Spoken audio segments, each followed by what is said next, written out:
കൂത്താട്ടുകുളം തട്ടിക്കൊണ്ടുപോകൽ കേസിൽ എഫ്ഐആർ പുറത്ത്. വനിതാ കൗൺസിലറടക്കം തട്ടിക്കൊണ്ടുപോകലിന് കൂട്ടുനിന്നെന്ന് എഫ്ഐആറിൽ. CPM ഏരിയ സെക്രട്ടറി അടക്കം കൗൺസിലറെ മർദ്ദിച്ചു. കലാരാജു വന്ന് കാർ തടഞ്ഞത് തട്ടിക്കൊണ്ടുപോകണമെന്ന ഉദ്ദേശത്തോടെയാണെന്നും എഫ്ഐആറിൽ പറയുന്നു.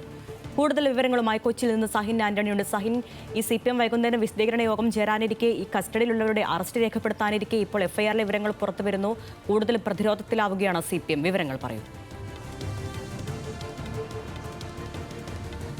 ശക്തമായ വകുപ്പുകൾ ചുമത്തിയാണ് ഈ FIR രജിസ്റ്റർ ചെയ്തിരിക്കുന്നത്. കൂത്താട്ടുകുളം തട്ടിക്കൊണ്ടുപോകലുമായി ബന്ധപ്പെട്ടുകൊണ്ട് CPM area secretary PB Ratheesh അടക്കമുള്ള ആളുകൾക്കെതിരെ FIR കുറ്റം ചുമത്തിയിട്ടുണ്ട്. 40ഓളം ആളുകളാണ് കേസിൽ പ്രതികളായിട്ടുള്ളത്. ഇവർക്കെതിരെ പറഞ്ഞിരിക്കുന്നത് ചെയർപേഴ്സന്റെ വണ്ടിയിലാണ് കലാരാജുവിനെ തട്ടിക്കൊണ്ടുപോയതെന്ന് പറയുന്നു. ഒപ്പം തന്നെ കലാരാജുവിന്റെ വാഹനം തടഞ്ഞു നിർത്തിയത് തട്ടിക്കൊണ്ടുപോകണമെന്നുള്ള ഉദ്ദേശത്തോടു കൂടിയാണെന്നും FIRൽ വ്യക്തമാക്കുന്നു.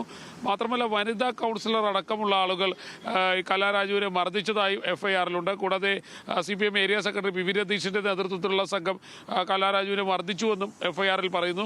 എന്തായാലും പോലീസ് CPMനെതിരെ ശക്തമായ FIR രജിസ്റ്റർ ചെയ്തിരിക്കുന്നു എന്നുള്ളതാണ് മനസ്സിലാക്കേണ്ടത്. നേരത്തെ അരുണിനെ സൂചിപ്പിച്ചതുപോലെ തന്നെ ഇന്ന് CPM അവരുടെ ഒരു വിശദീകരണ യോഗം ചേരാനിരിക്കുകയാണ് വൈകുന്നേരം 5 മണിയോടുകൂടി. ഇതിനിടയിൽ തന്നെയാണ് അവരുടെ 4 പ്രവർത്തകർ പിടിയിലായിട്ടുള്ളത്.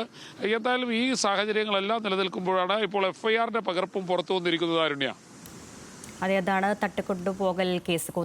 കൂത്താട്ടുകുളം നഗരസഭയിലെ തട്ടിക്കൊണ്ടുപോകൽ കേസുമായി ബന്ധപ്പെട്ട FIRലെ വിവരങ്ങളാണ് ഇപ്പോൾ പുറത്തു വന്നിരിക്കുന്നത്.